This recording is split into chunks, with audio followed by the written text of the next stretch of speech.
Former head of state Ibrahim Babangida breaks silence, speak intensely on insecurity. See what he says. Hello, my wonderful people. We are all aware of who Ibrahim Babangida was.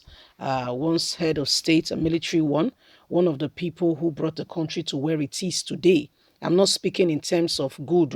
They did some atrocities that has brought Nigeria to where it is today. These were some of the soldiers who selfishly, were ruling the nation and did some things that is making the North feel that they have a upper hand over others. Anyway, the onions lies on them now to speak out because they've been in that position before, talking about the position of leadership. He is now speaking in terms of, the insecurity situation ongoing in the country at the moment. It will interest you to know what he has said because Ibrahim Babangida is one of such people who, uh, really, was one of the people who, during his time, Nigeria understood what it means to have a tough leader. So let's get straight into the news and get all the details. Please don't forget to give us a thumbs up. Subscribe if this is your first time. Thank you. God bless you.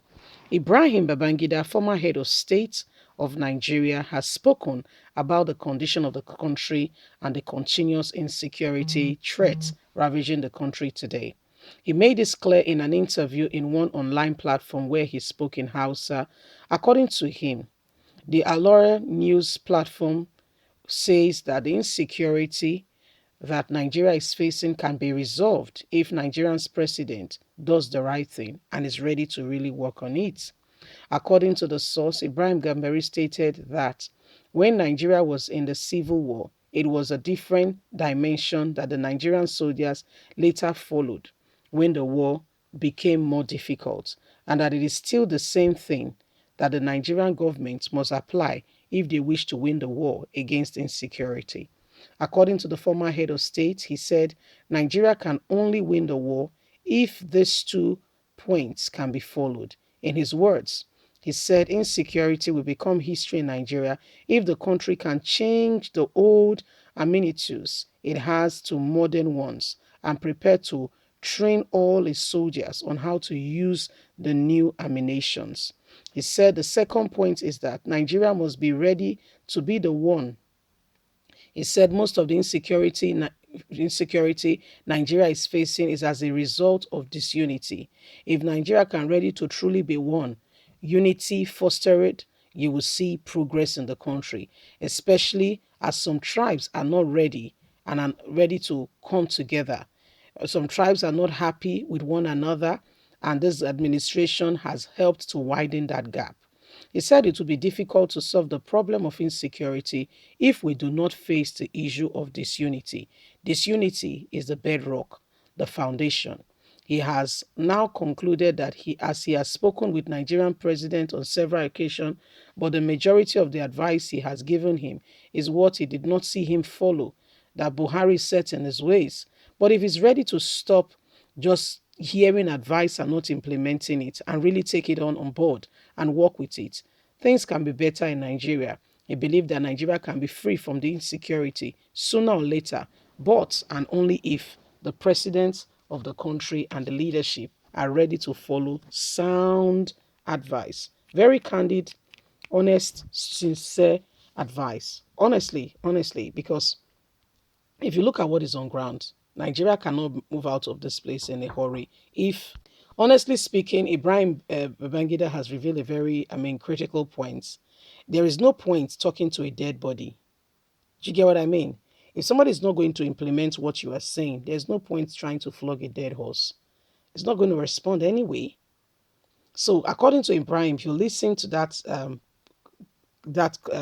narrative that he gave, he said on several occasions he has tried, he has spoken to the president of Nigeria. But guess what? The man seems set on his ways. He said because he has not seen any of these ideas he has put forward here and there followed. So it's a clear indication that the man only just listens to him for sake of courtesy, yeah, pretending like, okay, let's listen, let's not be rude. let's pay attention. So it looks like we're listening to what he's saying, and that if you let so he can feel that he's adding some value, or he's here and there giving what advice, and let's make him feel like he's doing something worthwhile. But the truth of the matter is they feel differently. It's just like, if you remember very clearly, I'll quickly use this case. The case of Father Ejike. Father Ejike said he came there, brought people that had proposal to show to the presidency that these people, they are looking for this contract, this and this and this is their capability, what they are able to offer. At that point in time, there was no response from the presidency. Later, their proposals were rejected. However, the presidency already have a set mind, in the sense that to make it feel like Father Ejike has come to do something that was out of place, that must never be done. Do you get what I mean? Making it look very dodgy, like he has done something. People, I mean, in a very coded manner. For crying out loud, he did not come seeking contracts for himself. No, he came seeking contracts for, for people who felt he was close to the presidency, and so he should have such and such and such an information to assist them here and there. And so they came to seek his support. Nothing more, nothing less.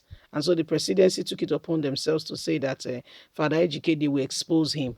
You see that mindset, yes? That is why things are the way they are today in this country.